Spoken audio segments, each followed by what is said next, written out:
ஹரிணி, உனக்கு இன்னைக்கு இந்தியா லெவலில் தெரிஞ்ச நியூஸ் எதாக இருந்தால் சொல்ல.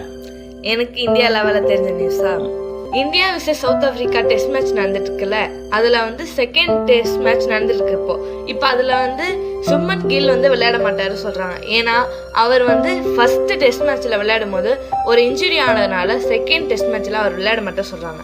அதனால அவருக்கு பதிலாக நம்ம ரிஷப் பந்த் வந்து நம்ம டீம் இந்தியாவை லீட் பண்ணுவாருன்னு எதிர்பார்க்குறாங்கலாம் அப்படின்னு நியூஸ்ல பார்த்தேன். அதுக்கப்புறம் நம்ம நேஷனல் லெவல்ல பாக்ஸிங் நடந்ததுல அதுல வந்து இந்தியாவுக்கு 9 கோல்டு மெடல் கிடைச்சிருக்கு.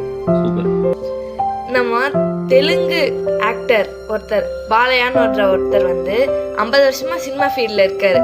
அவருக்கு வந்து சர்வதேச திரைப்பட விழால அவரை வந்து கௌரவிச்சாங்க. அதே மாதிரி நம்ம தமிழ்நாட்டில் அமரன் படம் இருக்குல்ல, அதுவும் செலக்ட் ஆயிருக்கிறதாக நான் நியூஸ்ல பார்த்தேன். அதுக்கு வந்து நம்ம கமலஹாசன் சார் வந்து அங்கே போறதாகவும் நியூஸ்ல பார்த்தேன். அதுக்கப்புறம் இன்னைக்கு வந்து 10 மாவட்டங்கள்ல வந்து மழை பெய்யும்னு சொல்லியிருக்காங்க. ஆமா, தமிழ்நாட்டுல மயிலாடுதுறை, திருவாரூர், கடலூர், நாகை, தென்காசி, கன்னியாகுமரி, விருதுநகர், இந்த மாதிரி 10 மாவட்டங்கள்ல இன்னைக்கு கனமழைன்னு சொல்லியிருக்கு. இதுதான் எனக்கு இந்தியா லெவல்ல தெரிஞ்ச நியூஸ்.